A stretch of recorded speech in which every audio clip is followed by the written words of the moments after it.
What's up, folks? Welcome back to the stream. It's me. I'm apparently an incredibly hoarse Trevi, and it's Monday. We're going to engage in a little mayhem today because it's Monday Mayhem. We're bringing it back, folks. We're going to do it. I think this is a good time for it. I have to fall asleep after best hours at 40K, so the old 10 a.m. time was a little too early. I went to bed at 10 a.m. But this is a good time frame. And let's talk about some freaking meta stuff, man. There's so much cool stuff to talk about. So many events use the new deck change.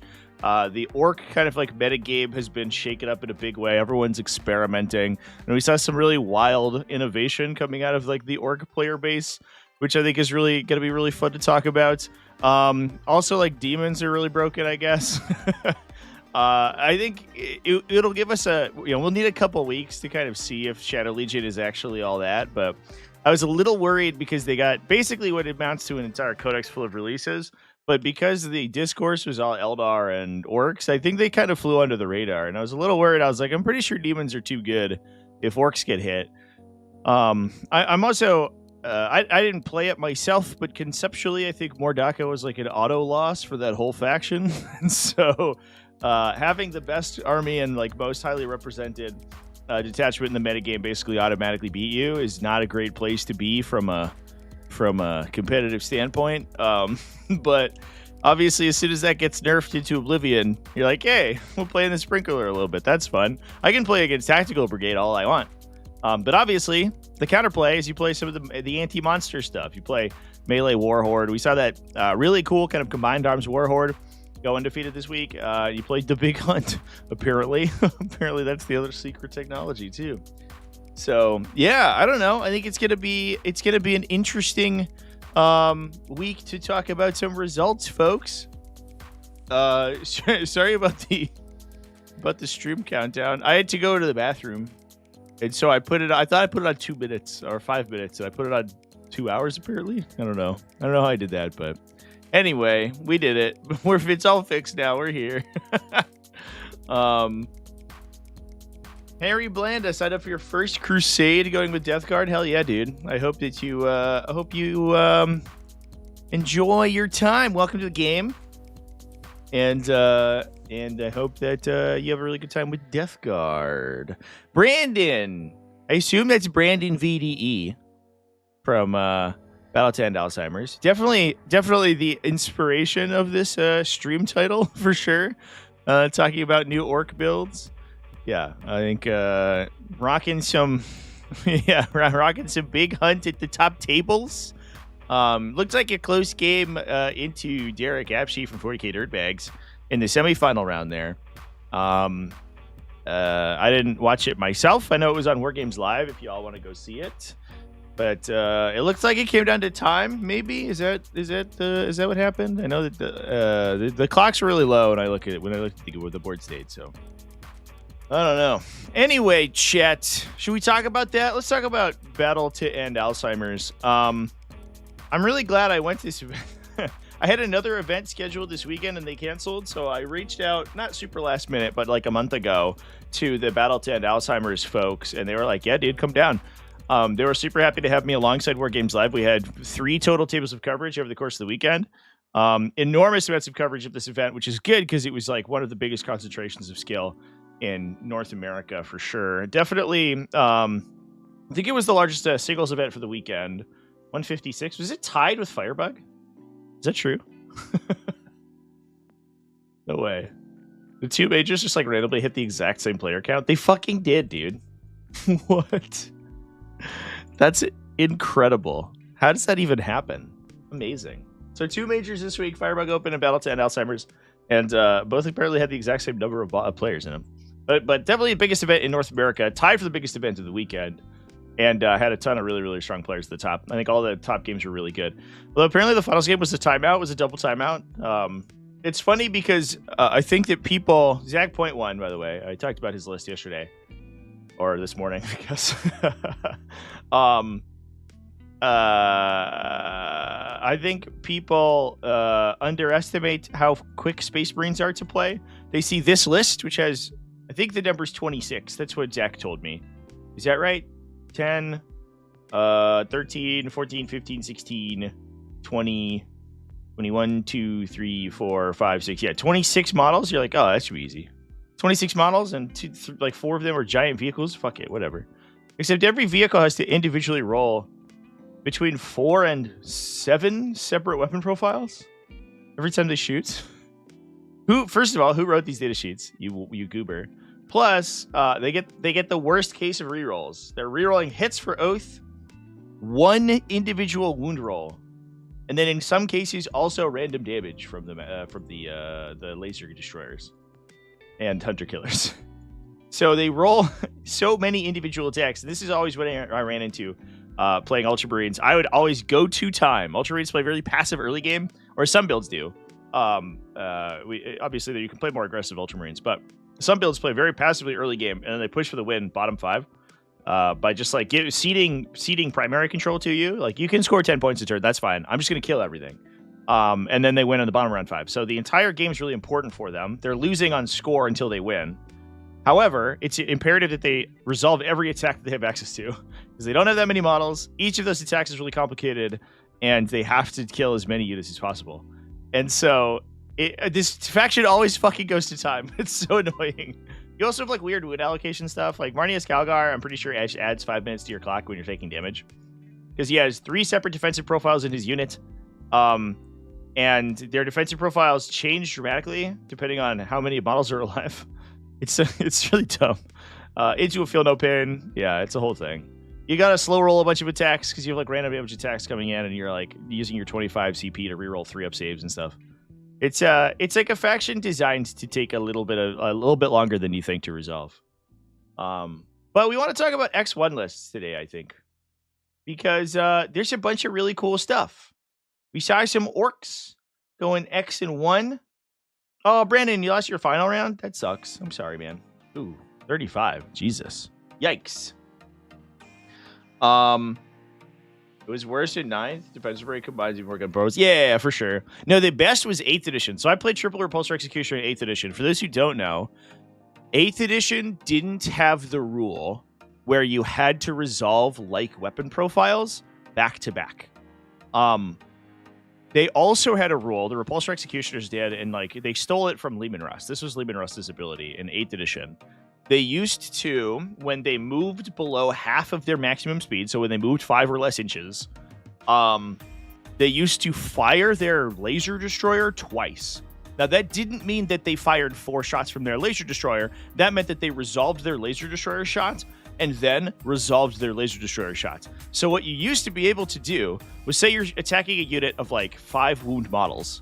You would shoot your laser destroyer, kill a guy, the other hit goes through, leaves a guy on 1, shoot a stubber, kill that guy, then resolve your laser destroyer a second time, and it's like, see if you had spillover damage. It was the dumbest, gamiest fucking weapon profile in 40k. The thing was a nightmare. Fortunately, you didn't have quite as many, like, I guess there were like there were more hit rerolls, I guess, but the internal mechanics were as complicated in 8th. And it didn't actually feel quite as bad in 8th edition than it does now. But yeah, it definitely was not a unit designed for ergonomic play, if I do say so myself. Oh my gosh. So anyway, let's talk about some freaking lists, guys. Let's talk about orcs are the top, right? Orcs are on the title. So let's talk about some freaking orc lists. Seth Oster running Green Tide. Now I know Noah Bedom is really vocal about Green Tide being the best orc detachment. I'm pressing X to doubt a little bit here because I think that it's like so easily countered. But I do think that good players are going to probably show me up on that for sure. And I know that its output is really good into like light skirmishy stuff, but when you hit like that Repulsor Executioner list, you're like, okay, cool. 2 units get oathed, they both vaporize. Sweet. In most cases, I guess there's probably counterplay with go get 'em that I'm not aware of. I guess I'm not a mad doc, but I don't know. It feels like it's eminently counterable. We'll see. We'll see how things go. But maybe people will sort of revert back into big tanky stuff with more DACA being out of the metagame, and maybe the metagame will shift a little bit. I don't know if that's good or bad for Green Tide, but go buy 4 Combat Patrol and run to Big Hunt. Hell yeah. Indeed. Ryan G. Ryan G donated $5 through Super Chat. Just play Tyranids. 6 to 8 big bugs, 3-4 infiltrators / utility units, and 1 to 2 battle line. No rerolls and none of your models last for 1 turn. Hashtag clock army. You're like, listen. The extent of my tricks involve moving forward, making attacks, and standing on this here objective. I don't have to think about my game plan whatsoever. I am going to waddle my ass 8 inches directly ahead and call it a day. Yeah, that's probably a very good clock army. You also have like 3 data sheets you play, so you don't even have to remember what your profiles are, and they all have 1 gun. All right, here's my Exocrine. This is 1/4 of my army. It has the same gun on every model, and they don't have any other attacks besides an AP-02 damage melee attack exclusively. Yeah, that's probably the case. You don't want to play Vanguard Invasion, I guess. That's the scary one. Although I had a hankering to play Vanguard Invasion with 6 snakes the other day. We might go back to Oops All Snakes list. I don't know. The Norn is peak gameplay experience. Yeah, I move to objective, go unga bunga, like drag my face on the keyboard and hope for the best. Fucking Tyranids, man. Army makes me so sad. Ooh. Just because you can tell the profile from memory doesn't mean I'm right. I know. Yeah. Like I don't even play Tyranids anymore, and I can tell you I think every single profile of that fucking faction. There's so few of them. Oh man. I did see Tyranids won. Yeah, they win an event a week. We're in a spot right now, right? There's like so many events. This week was crazy, by the way. I didn't count how many individual results did I put down for best armies, and I excluded like 3 DACA armies. So this was, in terms of results, this is like 4 or 5, 7, 9, 11, 13, 15, 17, 18, 19, 20, 21, 22, 23, 24, 25, 26, 27. So it was like there was like 30 individual undefeated results this week. So the chances that you are able to win with like any particular army is able to win, we're getting to this like sample size now where like the variance just puts every faction in the top. Not to say the Tyranids are like literally like they can't win, but I will meme and say they can't win because the faction's stupid. It was poorly designed. It makes me mad. But we also got that sweet Imperial Knights win. So you know, there's that as well. So we are talking about Orky boys. We're talking about Green Tide. D6 was 3. Ballistic skill 3. Strength 9. AP 3. 3 damage. Don't forget heavy blast as well. You know, important. Does it feel like Australia has the coolest meta? They do always get like beaten by knights. I don't understand why that is. Maybe it's because everyone else plays like weird skews with or Eldar Corsairs or something, and knights are just like, hey, I'm playing fundamental 40k. I don't know what to tell you. Although that was in Germany actually. That was Fred Otto from Breaking Heads. I should have linked him. What do I do in my life? Flat 3 damage is on 11 Tyranid data sheet. So listen, chat. As a Chaos Demons player, I would love some flat 3 damage. Can you send some love over here, please? Can we trade what's the dumbest 3 flat damage melee attack? Can we trade the Trigon's 3 damage attack for the Lord of Changes that we play? That'd be great. You put up near Strength 9, yeah, for sure. Strength 9 AP 2. It might as well call it the Tyranid profile. Everything, literally everything. So Seth's over here rocking double Pain Boys, double War Boss. I don't know what all these enhancements do. Help me. Raucous Warcaller is you always count as 10, having 10 models, so you always get your 5 up invulnerable save permanently. Brutal Blood Cunning gives you gives you a CP on a 2+ when you're on the battlefield and have 10 or more models.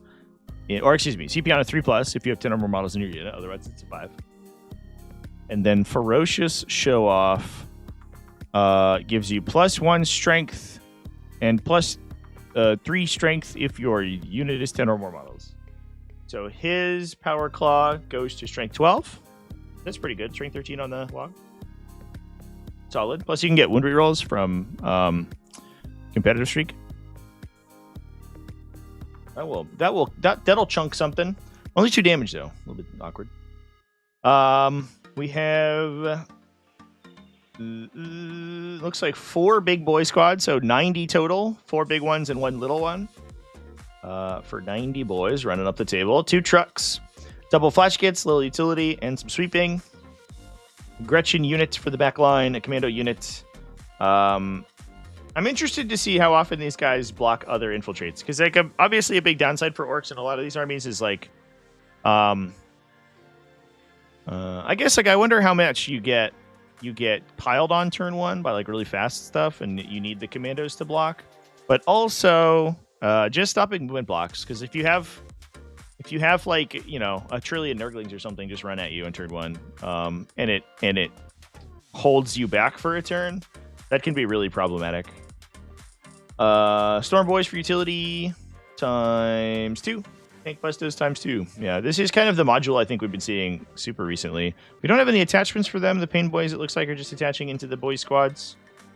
Oh, it's a Weird Boy, excuse me, with the CP generation. So he can hang out in the back for a while.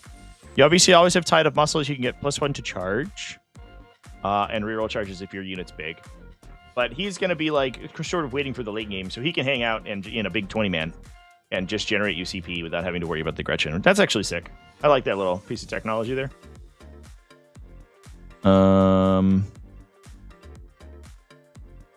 The other one is a flat reroll charges, but if you're using the other enhancement, but if you're using the stratagem, you're going to get reroll charges anyway. So you don't need that. You don't need that so much. Neat. But then we have actual shooting from the Tank Bustos. So that does help quite a bit against those high toughness stuff. The boys like have enough attacks that they'll chomp a couple wounds off most things. The problem is when you're pushing for 6s to wound, especially into like high saves with AOC, their AP is really struggling. So the Tank Bustos give that Pulsar Rocket Shot for AP 3.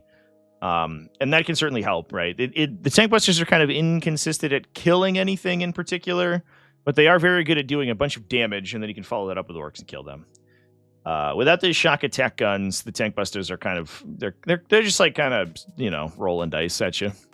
They could kill you because their profiles are good and they have a billion attacks, but it's hitting on 4s, like usually wounding on 4s. So the funnel of attacks is really scary for you. You only get about 75% conversion on what is usually like 5 D3 shots or 4 D3 shots, which isn't great, especially if your opponent has a strong save and cover.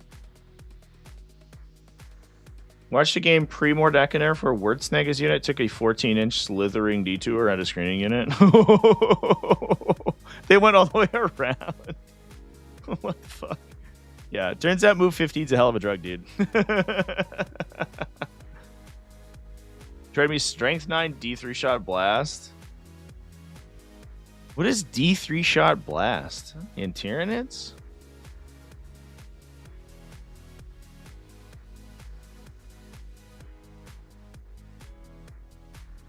I'd take you up on that on the... I'll trade you a Rod of Sorcery. How's that? You can take Strength 8, AP 1, D3 damage for D3 blast, Strength 9, AP 2, 3 damage. It's probably an upgrade. I think almost assuredly. Sorry, I'm going to turn my headphones up a little bit. I'm having trouble hearing today. I don't know why everything's so quiet.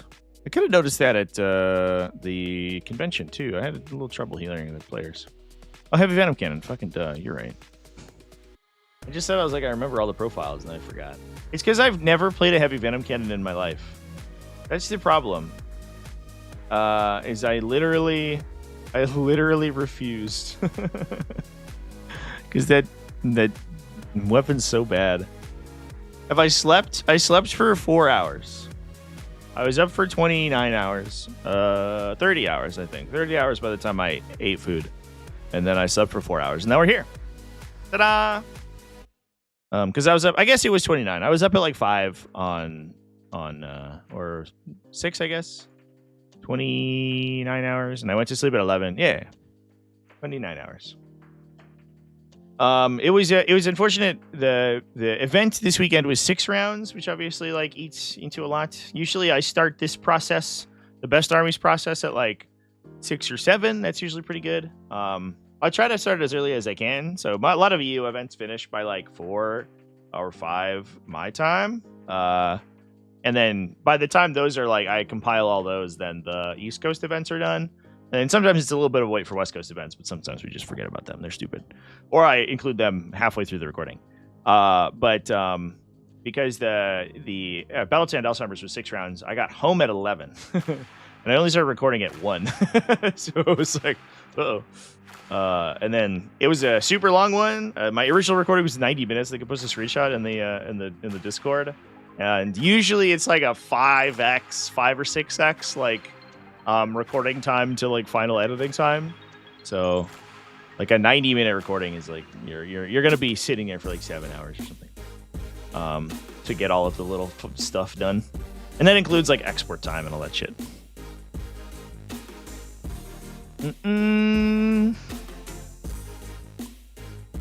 Sleep is overrated, indeed. How much caffeine? None anymore. But this morning I was fueled by coffee. I was a coffee monster. My blood was replaced with caffeine. The true Tyranid experience is running a Stranglethorn cannon. I remember when it does. Yeah, dude. Plus one to hit against big units. But also I have blast, so I don't know why I need that. Let's go.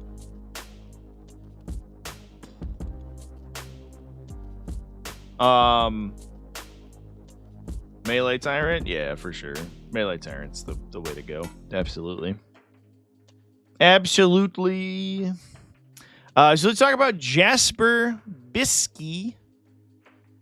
He did go X11411 at the end of the day here with War Horde. Triple Beast Boss. Wait, this list is sick. Triple Beast Boss Death Killer War Track. This is some Steven Pamprine technology, by the way, and I'm surprised that I see it so rarely. Because he's like the Gravis Space Marine captain, the Gravis captain with the adamantine mantle. So he's a 2+5 up half damage, or 2+4 up 5 up feel no pain half damage. Except he's like move 12, like advance and charge and shit. He's really fast. But he gets a 4+ feel no pain, and he has I'm gonna fact check myself here, but I think it's 9 wounds. So he basically has like 18 wounds. So as long as you don't present him to literally your opponent's entire army, he has 9 wounds, yeah. And that's what's going on. And then he auto 6 his charges. So he advances and charges on Wog turn 18 to go touch stuff. Or he just moves 12 to do actions, and he has 4 2-damage melee attacks. So they go to 5. He's also strength 10 randomly. So he goes to 5, strength 11 melee attacks on the Wog turn. That's pretty good. That's pretty good. But he's just like such a useful piece. I'm shocked that people don't take him more often.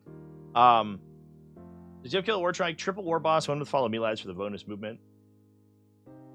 Beast Snagaboys ×3. 2 trucks, a battle wagon, double breaker boys. We do have war bosses for that. Yeah, we're running regular war bosses and beast bosses. Jesus.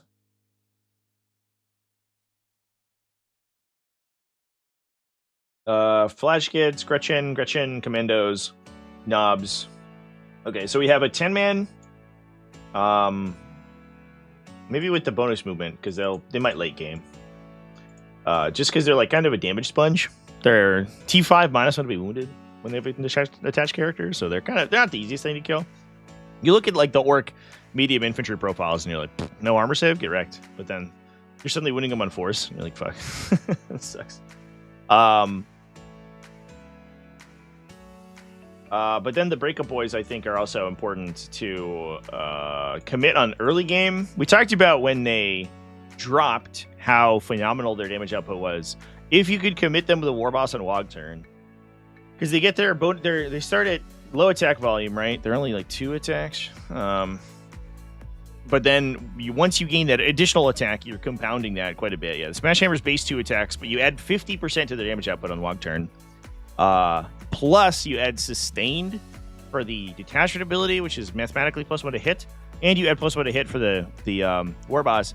So essentially, they're hitting on 2, sustain 1, which is theoretically a full conversion of hit rolls, which means that the full unit of them, if they're all running Smash Hammers, one has a tank hammer, which is just the hazardous one. You're getting 18, like basically just wound rolls on your opponent, essentially, with the opportunity that you could maybe like unbridled carnage and go even crazier. And so they kill basically any vehicle, unless its defensive stats are phenomenal. But only if you commit them under those circumstances. You need the character and you need the Wog turn. Plus, then the knob piles in and has a trillion attacks too. But yeah, these guys are super good. Heavy infantry and like basically any vehicle in the game, and they will kick the crap out of it. I guess like AOC 2+ save stuff is a little dangerous, but anything lighter than that, and they will most likely kill it. 6.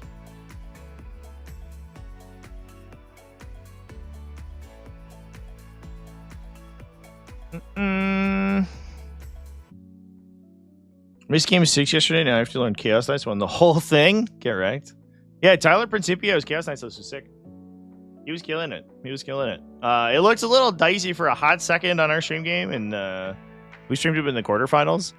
And then his opponent's dice like turned off for a round, and he was just like, "Well, I didn't lose any war dogs." Like, proceeded to just run people over. It was very scary. Very scary stuff. All right. So we talk about this crazy, the big hunt, the big hunt stuff. Should we all together? So big hunt. Here's the funny thing about the at least at this major, about the shakedown of Ork detachments, was that I believe that it broke down perfectly into quarters. I think it was 8 Ork players, if I remember correctly, and it was 2. I guess we could search, right? 1, 2, 3, 4, 5, 6, 7, 8. Yeah, 8 Ork players, and I believe, if I remember correctly, it broke down evenly into 2 War Horde, 2 Big Hunt, 2 Green Tide, and 2 Tactical Brigade. So it was like everyone was experimenting. Everyone was trying to figure out what was good. I think I know that Josh Roberts played Tactical Brigade. We streamed his game round 1. He was very unfamiliar with the detachment, unfortunately, and that's a detachment that you really need to know, like, all your triggers, because you have all of the order timings that you need to do correctly, and he forgot a bunch of times. It was unfortunate. I don't know what the other players are playing. So the Tactical Brigades kind of sucked, unfortunately. Edward Tifo ran a War Horde. Ben Nelson ran Big Hunt. So Big Hunt went 3-3 and 4-2. And then the others were a War Horde and Green Tides, I believe.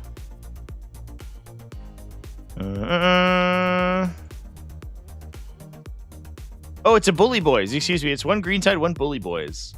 Bully Boys kind of killed it. Let's go. Look at that. It's no Gaskell either. Wild. Triple Mega Armor War Boss, triple War Boss. And you're running 9 Mega Knobs and 3 Knobs. Sick.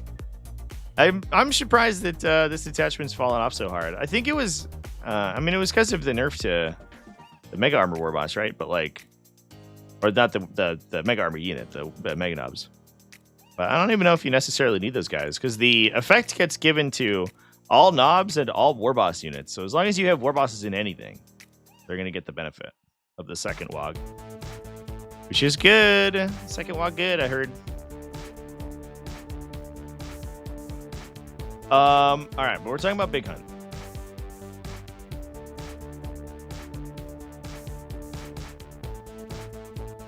I know. Yeah, where did Bully Boys even go? The detachment seems so good still. Like, Wog was good enough to basically break open Mordaka, the second instance of Wog.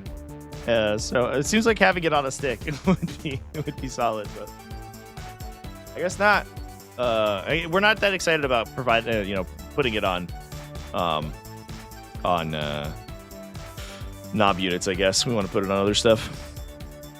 So, what does this list even do? I know it's seen a bunch of changes. So the detachment ability is you Oath of Moment a monster vehicle or character unit from your opponent's army. I think it previously was it had to be your opponent's warlord. So they're a monster, a vehicle, or their warlord, which is like super dumb. They would just be like, what if I just don't? I'll put my warlord into transport. And you're like, great, my detachment ability. I love this. But I believe that the character selection was changed. You get reroll charges against it, and you get +1 AP against it with every attack, which is pretty good in a universe where people went, hey, no more Mordaka. I'm gonna take big stupid guns, big stupid guys. You'd be like, hey guys, I'm gonna get +1 to AP against them. Get wrecked, Space Marines. The top Space Marine lists are all literally only monster vehicle and character. So you get that bonus against anything in their army.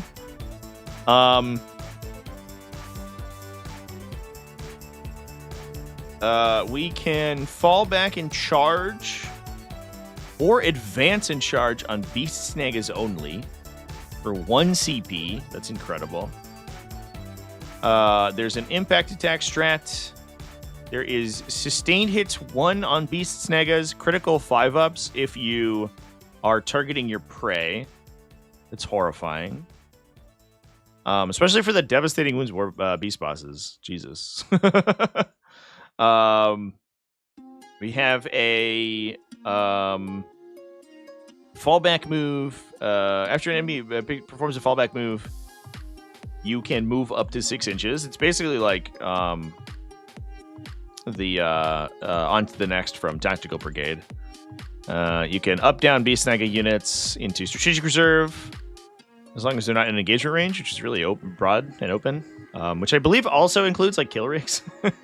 So we can up-down these fucking things, because it's not restricted to any particular unit keyword, so you can do vehicles with it, which is wild. And then last but certainly not least, you can gain cover and infantry gain stealth, which is whatever. So a lot of offensive buffs, very good offensive buffs for specifically Beast Snagas, and then good into stuff with like armies that are kind of trying to skew into large profiles for sure.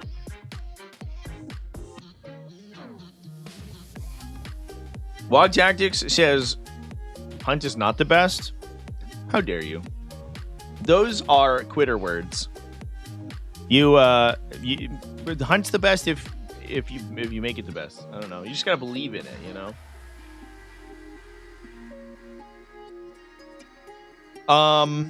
So this one was running double Beast Boss, one with Prop Achille. They gain +1 damage, so he's 3 damage devastating. Anti-monster, anti-vehicle 4 on the charge. And then potentially critical 5s. So you could get sustain, crit 5s, 3 damage devs. Okay, seems good. Another Beast Boss, a Squigosaur Beast Boss with Glory Hog for a 9-inch scout. Maz Rog, Scrag Bad, the great man himself, and Zodgrod. 2 units of Beast Snaga Boys for the Beast Bosses. A 20-man Gretchen unit for Zodgrod. So we have the jail. We can stop our opponent from pushing forward, jail them to open up board space for the rest of the army to set up to pounce round 2 on whatever they need to. 2 more Gretchen units just for utility. Double kill rigs to carry the Beast Boys around. It's going to be big too because the strength bonus on those guys punching up into the big stuff. Obviously the prey doesn't give you any wound bonuses. It only gives you charges and AP, so you need the extra strength to help them out there. Commando unit as well, so that we can open space for the Zodgrad unit to scout. And also, I guess, the the Beast Boss unit, because we have 2 scouts. In this one, plus double Squig Hog boys for each of the Squig Hog characters. Pretty good stuff, chat. It's very aggressive. Right? You have like insane amounts of Scout 9, so as long as you can open the way with the infiltrators, we can be basically jailing our opponent from essentially every angle. You don't even need to WOG to advance and charge with the Beast Boss unit, the Squigosaur Beast Boss guy. So he can just pay the CP and go super duper far. I think the Squig Hogs are base move 10. So he can move 19 plus 3d6 on turn 1. Yeah, base move 10. And then also gets plus 1 to charge. So he's 20 plus 3d6 potentially for 1 CP. Seems good. I don't know. Seems like we're gonna make some waves with that guy.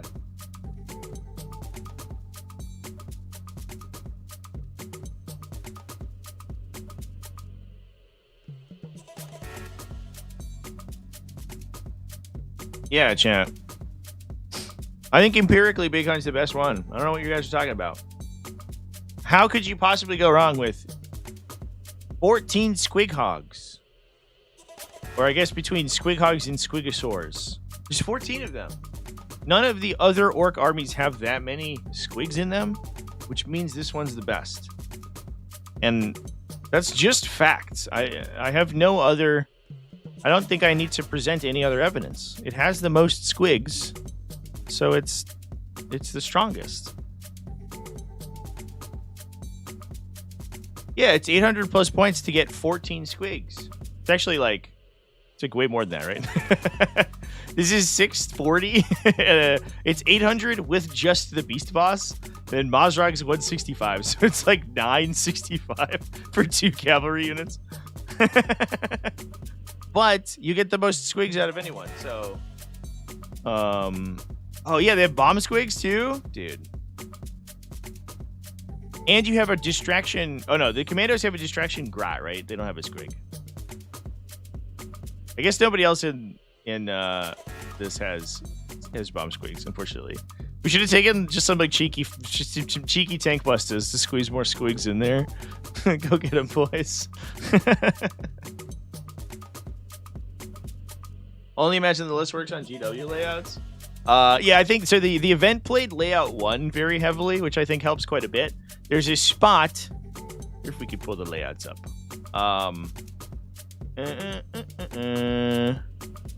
There's a spot in layout 1 that is like perfect for one of these units to stage. I think this is unfortunately before they came up with the technology for move through wall strats, where they just gave everyone that shit. Because I think this is a good they would have put that in there for sure. All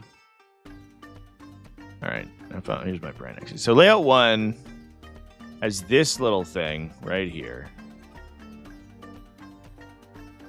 So if you deploy the scout unit here, regardless of whether or not what your opponent does, you can just scout it behind this building. And it's almost impossible for them to like profitably engage. You can have stuff here in this corner, so they can threaten stuff that pushes this corner. So if they deploy aggressively and then push this side to get a shot on you, they just die. Just whatever's over there. This is a little bit tougher to navigate. There's a little bit of a line here where you can kind of like cut this and then push across this thing, but it's a little awkward. The away games terrain set has this essentially as like, yeah, like you can't, it's hard to stand on. So the big bases are tough to move around, but you can also siphon them through the center here. So you can have the unit like taking up this position and then run around this wall. And it's not super bad. It just doesn't really access this area very well. But this spot right there is like perfect for that. The other layout they played on was 6. Which I think is less good for this detachment, but still not terrible. Like you have a good spot here for guys. I guess that's all I got. There's not really as good staging on layout 6, to be fair. But we can just play like really aggressively, I guess. You can block some like lines of sight potentially, and you can like take this area if you can use Zygrod to like prevent enemies from cutting like the line from this corner. I don't know. Just dodge layout 6, easy. It was like random. I think they were like randomly assigned. Essentially, it was kind of random which one you got. My stream was layout 6, which made for a bunch of big gunfights. But I know that I think the War Games live stream was layout 1. But certainly, I think has benefits in GW terrain. I don't think, and it's a funny, like, I don't know, it's a funny thing about like WTC style, where US Open has tables that have these like specific like openings built in where you can maneuver your bigger stuff effectively. If you play WTC terrain, those are all gone, and every wall is like 2 inches away from each other. So an army like this essentially can't work, right? It just doesn't function. And I don't know. It's funny because like WTC has a lot of rules about like improving player interaction or whatever, and then creates terrain sets that just like prevent like certain unit archetypes from being played. It's weird. It's a weird thing. It's an idiosyncrasy of the format, I guess. But I do think it works better in US Open for sure. Layout 6 is Normandy beaches. Yeah, you're just like running across and getting shot for sure. We didn't see any big like, just like big armies getting vaporized. Most of them played really aggressively, but I think that might have been the missions that we got to play. We got to see played. But anyway, chat. That's Orcs. That's what's going on with Orcs right now. I think in all seriousness, it's going to be probably a battle between War Horde and Greentide. We'll see if Tactical Brigade can kind of like come back from the doldrums. But I have a sneaking suspicion one of those two is going to pump out on top. And I think War Horde is probably easier to play. Greentide, I think, requires like perfect execution and also maybe good matchups. Whereas War Horde is just like got good stuff going on. And I liked that list. The list at 5-0'd with the 2 shock attack gun mechs. Like no internal synergy, but like they're just like, hey man, I got a big gun. Like you wanna let me shoot you? I'll shoot you out of a truck. I don't even care. Fuck you. And then you just blast them. I think that's great. I always like to see when well-rounded, like more rounded armies get to see success. Cool. I know some people wanted to talk about Tyranids. We can talk about some Tyranids if we'd like to. I'll also be live for Tactical Tuesday tomorrow. I don't know if I have a specific topic in mind, but we'll definitely be talking about stuff. Larry Oliver, one of the better Tyranid players. I think like Sam Pope is number 1, right? I think I would consider Larry to be like number 2. I don't know what the ITC ranking says. I guess we could look it up. But that also might be a bias because I tend to I went to frontline.com and it's the anti-tick, like anti-fleece stuff for dogs. That doesn't have the ITC scores, I don't think. So I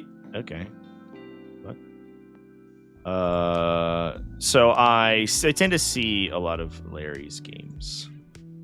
And he continues to do well. We got a freaking little guy, ITC. Can we see? Why is it so big? What the fuck?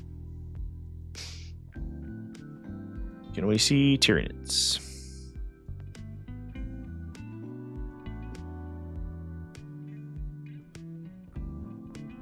Oh, okay.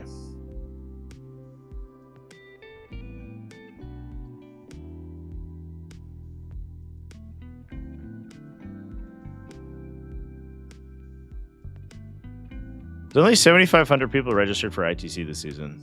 It's really embarrassing, actually. Zach Point's currently number 1. Holy shit. Prospero. You fucking fiend, dude. Zach Point is such a good... Here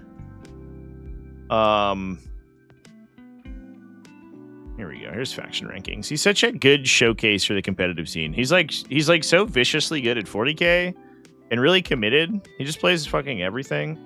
And also just like the nicest human you've ever met in your life. It's crazy. You'll play against him. Like we had him on stream with Juice, and he's just like helping Juice beat him. He's like, hey man, here's what you should do this turn. I think you can do this. Amazing. You love to see it. Tyranids. So Sam Pope's number 6 right now. Oh, there's a bunch of people above him currently. Larry Oliver is 18. Lee Page.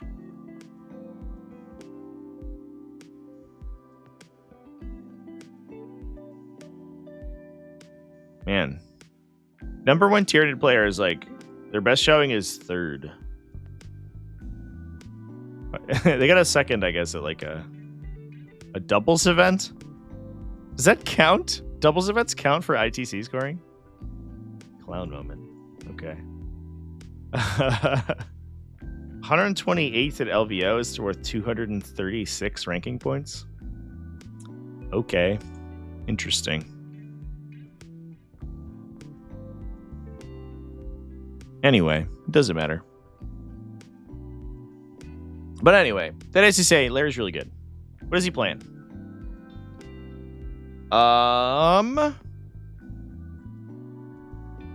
So it's Invasion Fleet, and it's, I think, literally all monsters. And he went X1? Yeah. Lost round 3. But went 5 other wins with this insane brew. It's only Swarmlord, no Hive Tyrant. So you have no free strats for rapid regen.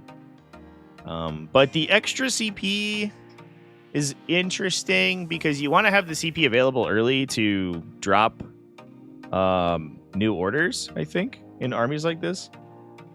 Unlike most Tyranid builds where you have like a bunch of utility, this army doesn't do that quite as much.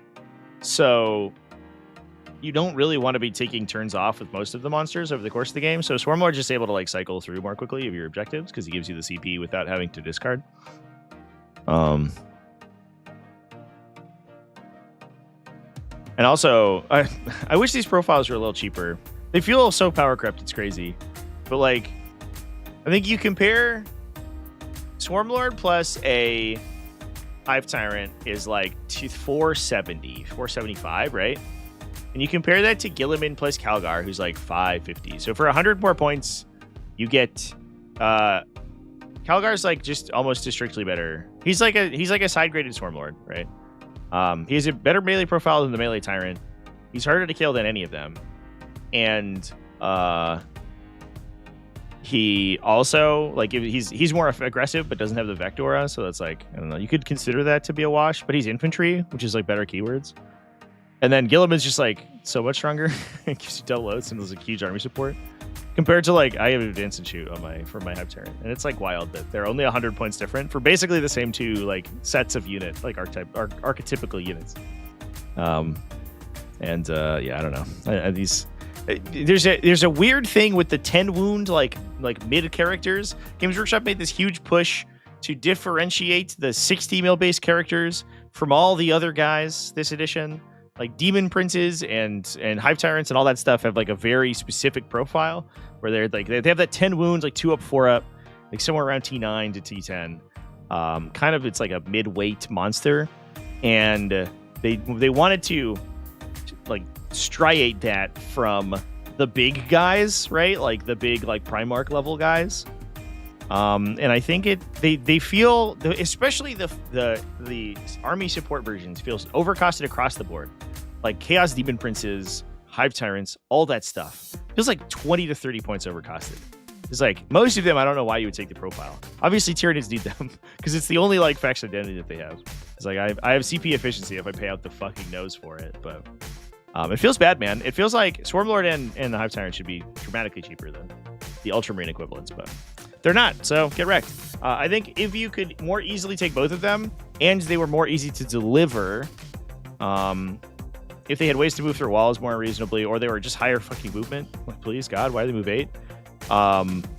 Then that would be great. But we're complaining about Tyranids again. How do we get there here every time? Every time, I just want to complain about Tyranid profiles. I think that's just all I want to do. I fucking do love Swarmy. I love having 9 twin length melee attacks. The problem is delivery.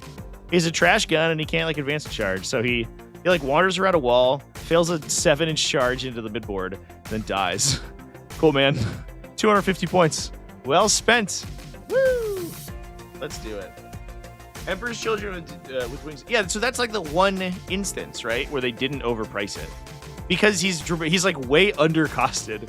And it feels like they might have done that a little bit to like rescue the Emperor's Children index, because like that index does not have, or the codex, I should say, it's not the index, obviously, but that codex doesn't have a ton going for it, right? If you look at it holistically, it has really good battle line. and then like the characters are good. But if you overcost those to the point that other stuff is, because like the Tyranid one, right? The Tyranid Winged Hive Tyrant is 200. If you push Winged Demon Princes too high, and you say, oh, their damage output's really high, so let's push them to 210 or something, the army starts to destabilize like wildly. So I have a sneaking suspicion, because they were originally printed at like 190 or something, and then they discounted them. I have a sneaking suspicion they did that to help the faction succeed, because they have a really strong profile, and if they don't overcost it, then it's going to be really good. But that's the one example of that, and I think they only did it because of that one particular thing. But I just don't get it. I don't get the hesitance for that unit archetype to be strong. It just doesn't make sense to me. I don't know.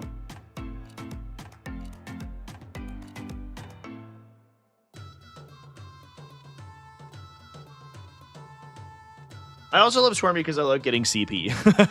I love getting command points. I just want more command points, please.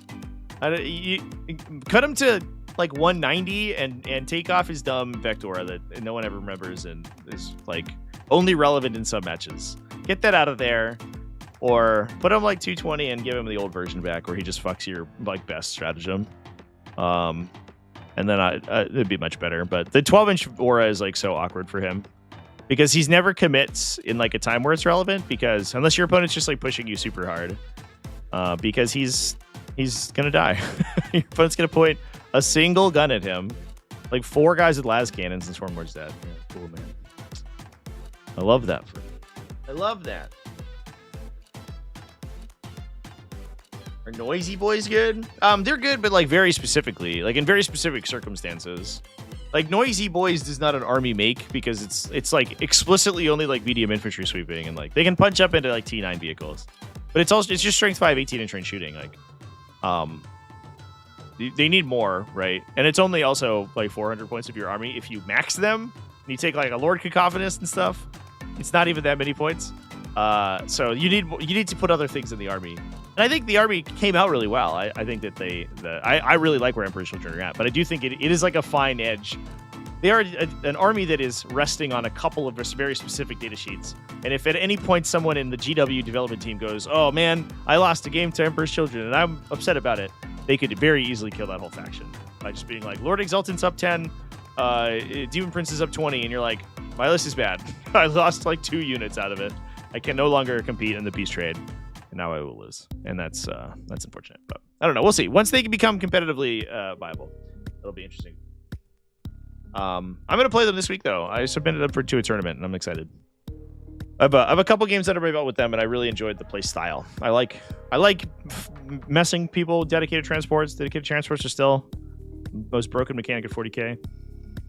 And I'm excited to use them. I love rhinos. They're really broken. But yeah, anyway, this list has 3 Malicips and 3 Norn Emissaries. It's cool. And 3 Execrates. Larry was like, hey man, I got Biovore, and then I took 9 of the best data sheets in the Codex, and it's good enough, I guess. I don't know. Hopefully I don't just die. My Norn Emissaries don't just fall over and then explode. Bold Tyrant. Army combo gets Monster Infantry Sacred Character Epic Hero Xenos. Oh, Tyrant Guard. Yeah, every downside keyword. And it's not even infantry. Imagine if Tyrant Guard let Hive Tyrants move through walls, right? Imagine if like the core mechanics had changed so that they're allowed to do that. They would like require a special rule or something. But like, then you'd take them. You'd be like, I'll take 3, so my guy's like basically plus 6 inches of movement. And you can actually stage him in the middle and not just like get fucked by moving 8 inches around the sides. It'd be so transformative for that unit. But no, can't have that. Your move 8 guy has to go around the wall. Sick, dude. I love that. I love measuring in individual instances of 2-inch movement to get around a wall. Anything else we want to talk about, chat? What else are we looking at? Anything we want to peek at in this list? I do want to talk about Jeffrey Kolodner real quick. I know he's repping the Adepta Sororitas. That faction's really in the dumpster right now. It did get buffs in the last data slate. I understand they're doing their best to make it better, but I think they are still fighting through over nerfs, like dramatic over nerfs. And I talked to Jeffrey over the course of the weekend. I know he was really pushing. He was he's very committed to the Adepta Sororitas game, and he was kind of devastated when he lost early, which is too bad. He wanted to kind of showcase the army a little bit and the work he's been doing on it, but I don't know what he went down to. Actually, he went down to Aldine Storm Spirit. Okay. I shoot you 20 times with +1 to wound and reroll hits. Whee! Good old Ultramarines.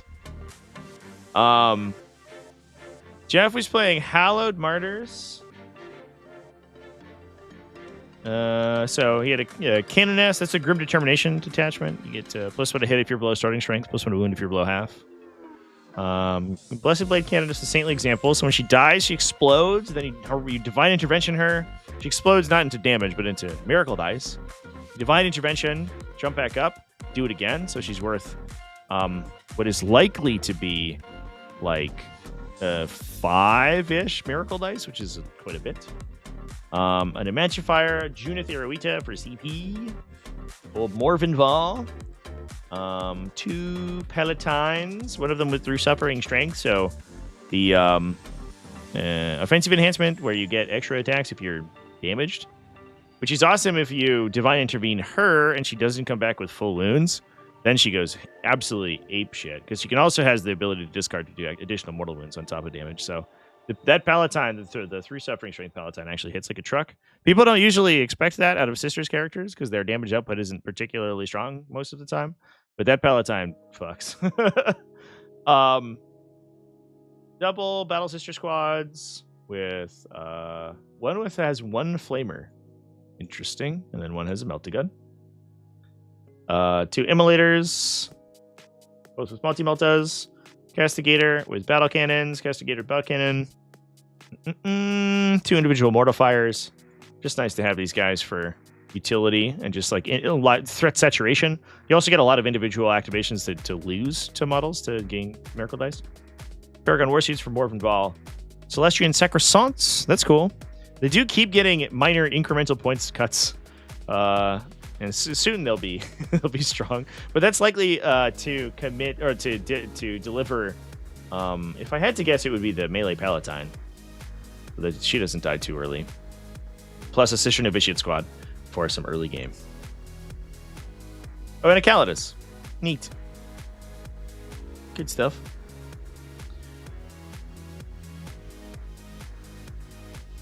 Any non-Yanari Eldar? Oh, that's a good question, actually. We'll take a peek.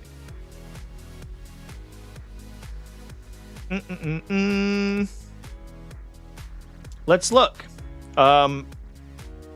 This list seems like, I mean, it's kind of normal Hallowed Martyr stuff. It's cool to see the Sacrosaunts on the table, by the way. They are, I think it's a unit that's just hard enough to kill. They're permanent -1 to be wounded as long as they have a character attached. And then they benefit quite a bit from the +1 to hit and wound from the detachment ability. And they're hard enough to kill that it's hard to like wipe them instantly. So they're likely to get the bonus from the detachment. And then usually we also play this Canoness as a really aggressive unit. Sometimes she attaches in with one of the Battle Sister squads in the like battle immolators essentially. And so she pushes forward. She's not running Brazier. Do you have to take the Brazier? I don't remember.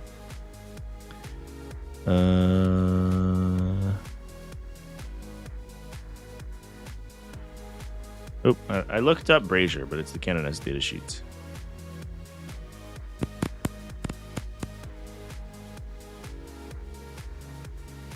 Or do you just get the Brazier?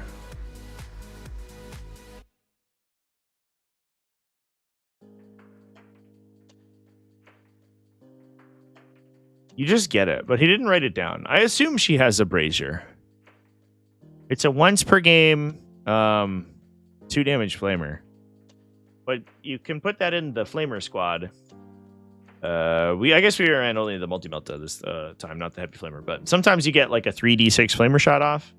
So she like plays really aggressively and then like burns something out. and then you try to score points with her and be annoying, and then get her killed twice for the Saintly example, and that like fuels your Miracle Dice pool for the rest of the game. It's kind of the idea, which is cool. I don't know. I like that. I like Pallid Martyr is definitely.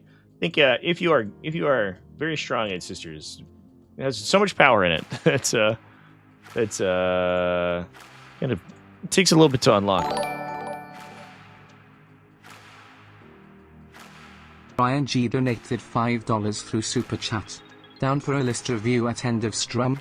34 Terminator End of Strum. GG. Reroll its strat makes the sorcery units and the Blight Lords go insane out of Deep Strike. Yeah, dude. Let's do it. Yeah, so you shoot me the list.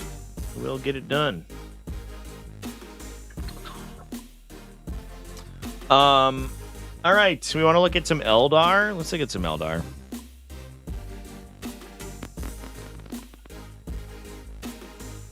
Jack Murphy played Eldar. I know Matt Schuckman played not the Inari detachment. Any over here? Leaf Westerman. What a name. No, that's Inari. Lame.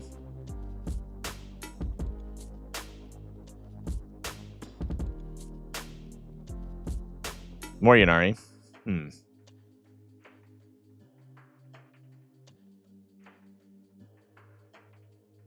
Hey, we found one. So 5-1 at Firebug was Ares Luthi.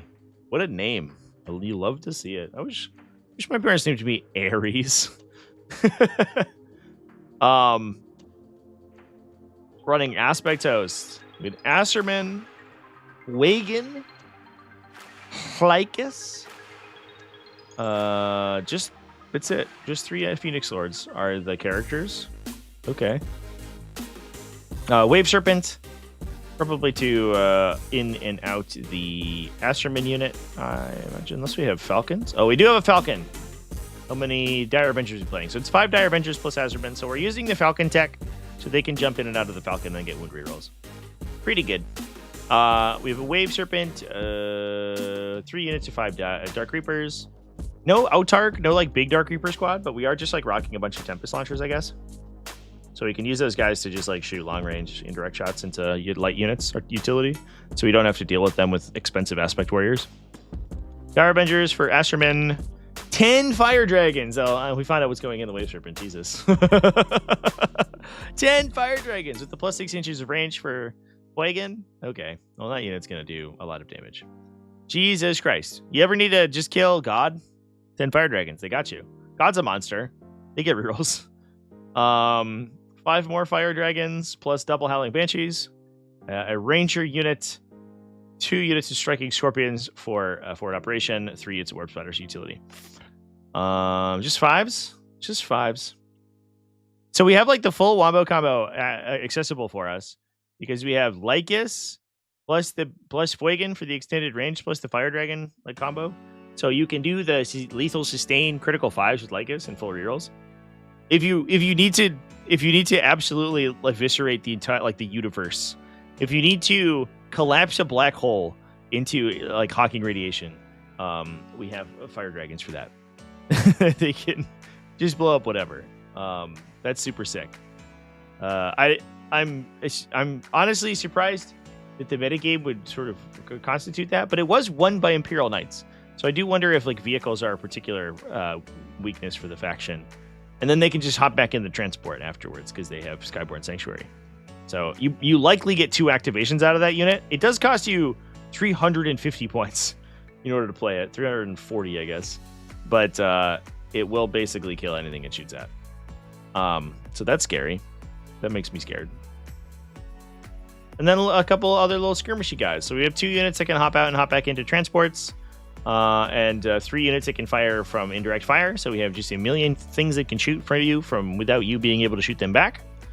And then some melee stuff as well.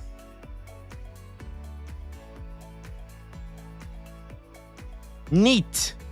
That's cool. It's cool to see it without the Dark Reaper brick. The Skyborn Sanctuary like Dark Reaper technology where they just run around and get weird angles. But I think that the downside of that unit, it's like highly inconsistent. It is AP2, ignore cover, which is good, but it's only strength 10, so a lot of times it's like winning big vehicles on 5s, and it just doesn't do anything and then runs away. Whereas, and you're also just like hitting on 3s, rerolling, or 1s, right? So the attack roll is a little bit problematic. But then like, you got the fire dragons to clean up. If you have to, if you absolutely, yeah, when you absolutely need to kill 4 Rogaldorns. Oh my god. They're like, I'll blank, damage blank, and you're like, alright, take 3, I guess. Or it's like Fuegan's shot. They're like, oh, damage blank Fuegan. You're like, it's our 30 route still. I don't know. That's so wild. Man. But a cool unit. This army's cool. This is definitely, I think, what people were worried about when the Eldar Codex came out. It obviously didn't end up being as good as they thought, but I guess this is post a bunch of nerfs. This army's probably 100 points more than it was at launch. For what reason? So, Asserman by himself, we did the math on stream earlier. His unit, like, kills a Leman Russ. I guess that might have been with 2 aspect tokens. With 1, I guess it gets a little bit more, awkward. But he gives you, like, an additional answer for, like, basically anything you need, right? The only thing that he got worse at was killing like heavy infantry, but if he just shoots at big stuff and like fishes for 6s and aspect shrines, then he's most likely hitting you for, on average, is like 9 mortals. Plus regular damage, depending on what your toughness is, plus the damage from the Falcon and the rest of the unit. So the combo is likely to kill like basically most like midweight vehicles in the game. And then you also get this infantry sweeper that can jump back in. The other big benefit you get is his unit just is going to be untargetable, right? So I think that part of the design of the list is that if you are not presented with important things to shoot at, you can always take game actions against your opponent.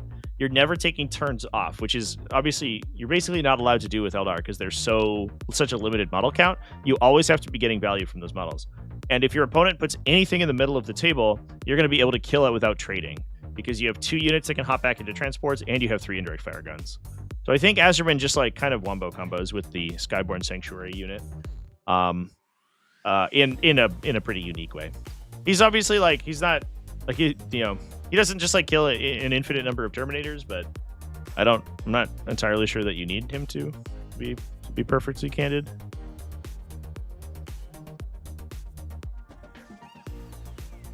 Well, it can't be used for Warp Spiders. It would only get 5 Fire Dragons. It can't be used for Dark Reapers. He's taken all of the Aspect Warriors already. You could take like more like Howling Banshees. Or you could put your Fire Dragons into 10-man units, which I think you super don't want to do. So like, I mean, you could take utility stuff, I guess, but I feel like the Aspect Host units just do that innately. So like, I don't know what you need. You could buy 1 Howling Banshee, 1 Fire Dragon, 1 Striking Scorpion. Is that worth like a tank and a unit that can shoot and not be shot back? I don't know. In this case, we decided that it wasn't, and this guy went 5-1 at a major, so I don't know. Feels like he probably knows more about it than I do.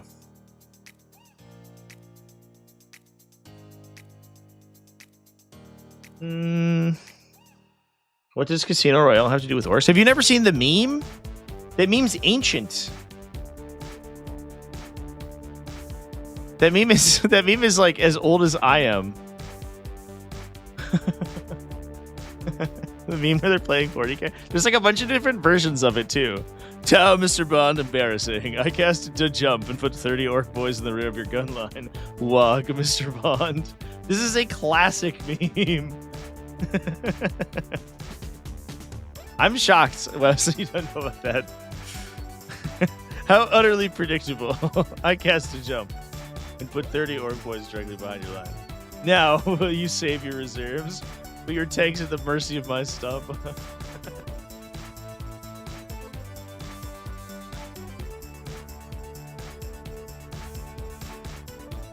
That meme is as old as the win in deployment. It's true. It has to be the green table. Oh no, it's this one. It's the styrofoam terrain one. This is the OG. This is the OG version, because this is like all 2009 fucking terrain features, like all these like trash like LGS terrain. That's classic right there. The honored Imperium statue. Who remembers literally everyone playing with that? This Tower Army's bubble wrapped as well. It's like that's like meant to prevent combat engagement in old OG charge rules.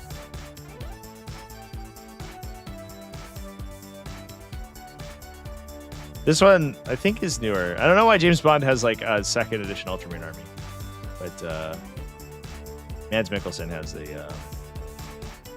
has like a new plastic orc army. Maybe just because James Bond is so old school. He's such an old character. His 40k army would play old stuff when Mr. Bond brings Tau. I cast to jump. These memes are good, chat. Fuck.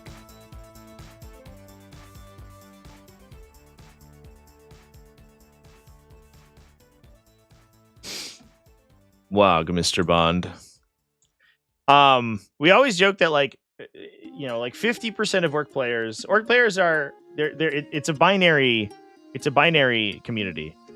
Exactly half of them scream WOG at the top of their lungs and like wave a flag around whenever they declare their WOG.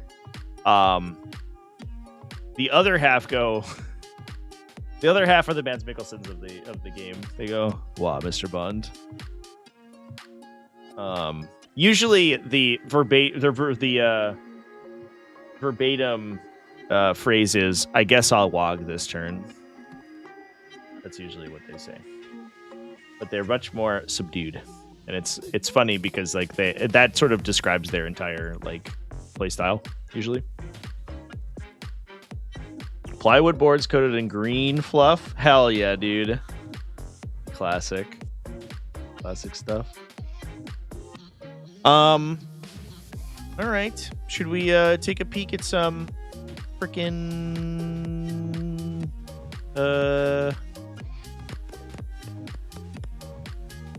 Death Guard?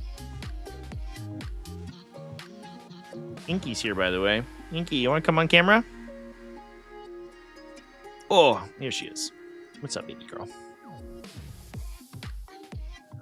Look at this cat.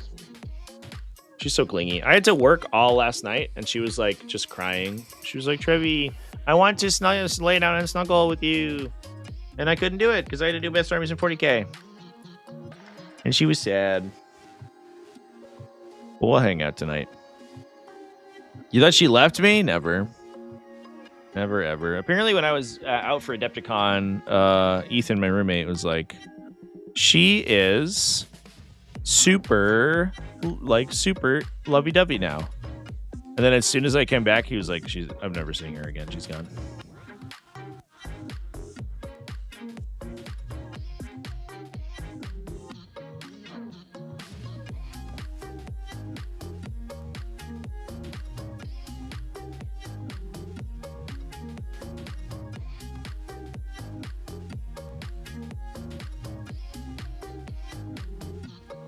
All right. Yeah, let's talk about this list.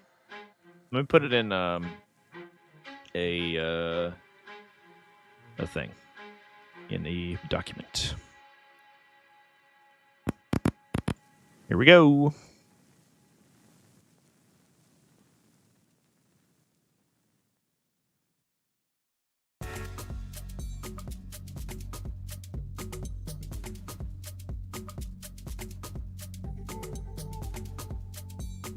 The best reveal in 40k history. I don't know if I understand the reference. So the name of the list is, I didn't copy it over, is Anya. Is that Anya with an I? Anya, it's a giant worm. If I Google that, I'm going to Google it off camera, just in case it's really bad.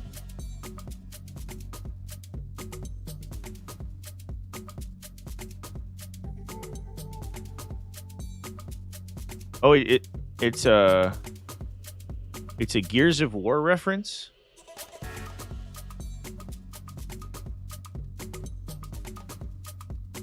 Understand. I understand now. Wait, is there a giant worm though? No, there's not. There are 50 poxwalkers. So it's flyblown. So we get scout and stealth. We are playing droning chorus and rejuvenating storm. So droning chorus is assault on the unit. Rejuvenating swarm regens that guy, which I imagine is points fill. Unless, like, I guess it's if he's in Death Shroud, he's like kind of hard to kill all the way through. But I find he's in melee usually. I find that those guys tend to die. Tallyman and Typhus. All right, we're off to a good start. Triple Death Guard Sorcerers and Terminator armors. No Demon Prince, huh? I guess it's a question of what you drop. Blightlord Terminators times 10. Death Shroud Terminators times 18. Okay, let's go. Mephitic Blight Haulers times 3. Poxwalkers times 50. 2 of 20 and 1 of 10. So we have...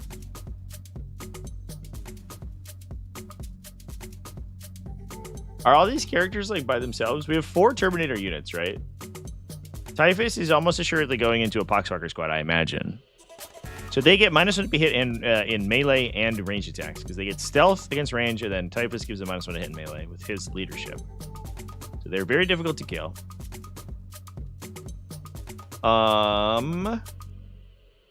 And then is it... Inky, calm down. Lord of Virulence in the Terminator unit? What's the breakdown? Rejuvenating Swarm is lone. Okay, understood. It's a Lord of Contagion, though, so you lose out on the melee bonus, right?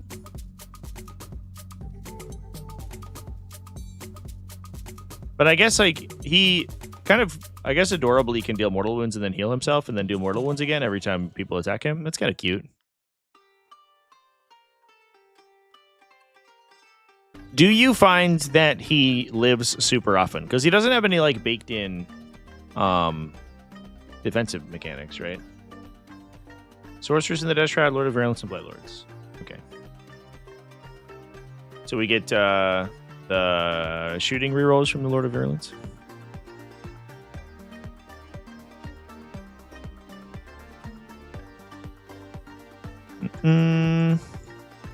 Yeah, that tracks. Although we don't have anything for his blast thing to affect, right? That's not too bad. I guess just miss launcher shots. It's really okay.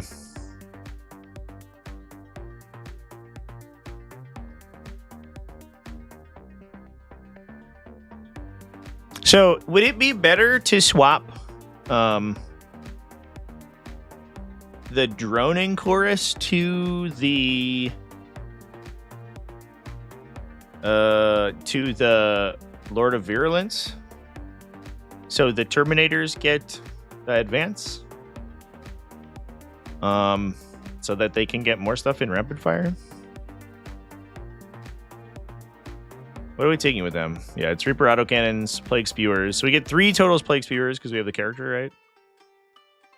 And then autocannons and combi weapons. I feel like getting rapid fire on those guys is really crucial.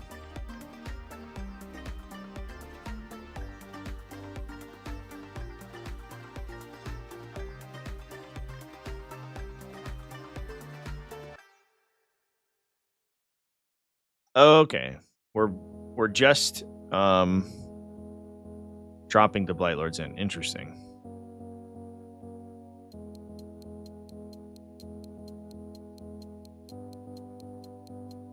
So the benefits that we get from the detachment, right, are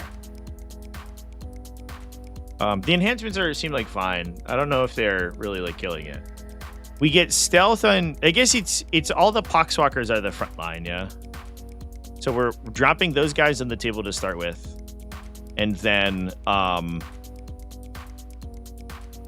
they can be -1 to hit and wound because we have Blight Haulers near them.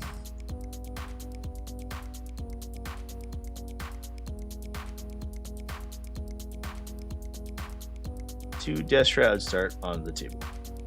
And then we ingress one of the Death Shrouds. And seems good. I guess my question is, if we need... I feel like... I guess like the one thing I'd be maybe not worried about, but like if the turn 1 presence is a little light, especially for long range movers, like the Poxwalkers, I guess they move 10 with Scout. But if you don't go first, you're it feels like your movement's a little limited potentially. Like you can get infiltrated on, and then if you scout, oftentimes like there's a lot of stuff that just kills the 20 Poxwalkers, even through the -1. Or a lot of them. Kills enough Poxwalkers, and then you're sad. So like you don't really get the full 5 inches of them. I wonder if it's worth finding a bloat drone. Just to have a I guess the haulers are slightly slower, right? They move 9. Oh no, they move 10. All right, well, just kidding. Fuck me, I guess. I was like, well, what if we had a move 10 guy, but you just have these guys? They would also move 10 already. So I guess like the only, I guess I don't know what you would cut, to be honest. There's not really anything you can drop the Lord of Contagion for. I guess he could cut for a blow drone, but you want the deep strike.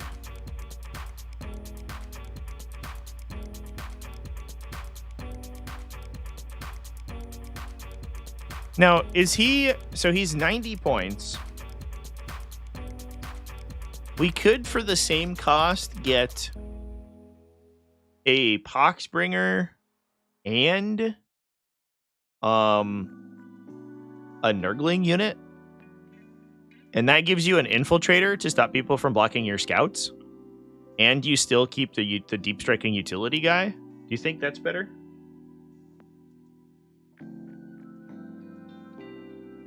Because that would be one thing I would be worried about, is like, just like, 10 fucking, like, free idiots, right? Like Goremongers or something, just being like, get fucked.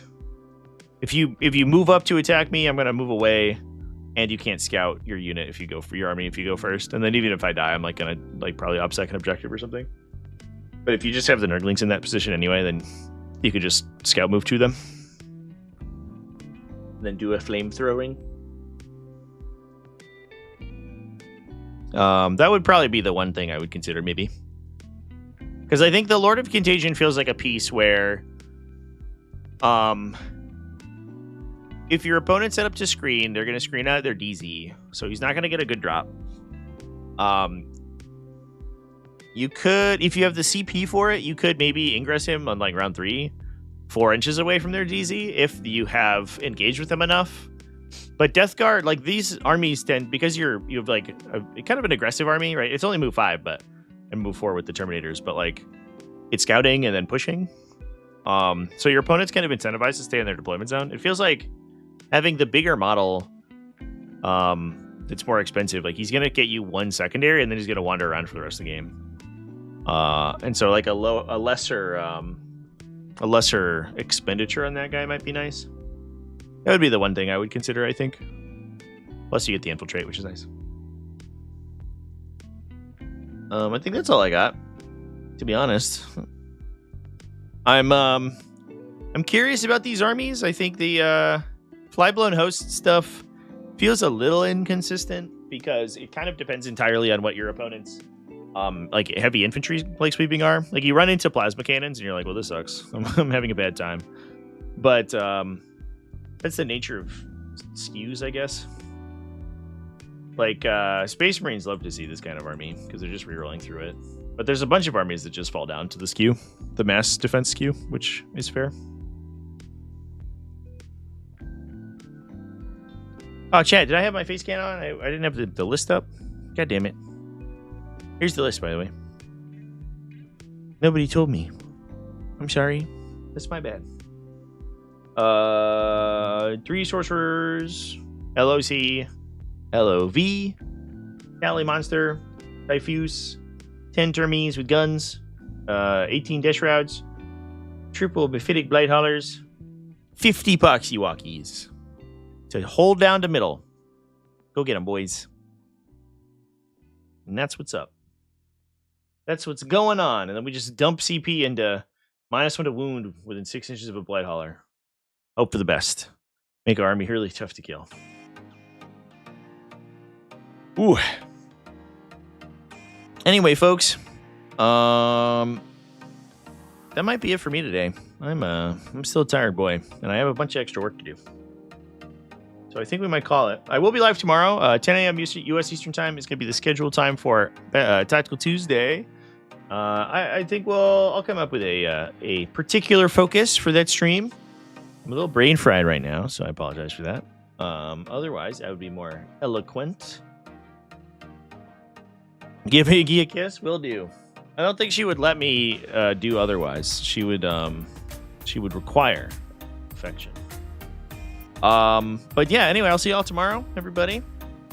And keep it classy, have happy wargaming and stuff. And definitely expect some content from me later this week. I have a bunch of external obligations to complete between now and Wednesday, but I'm hoping, I kind of want to do a faction tier list.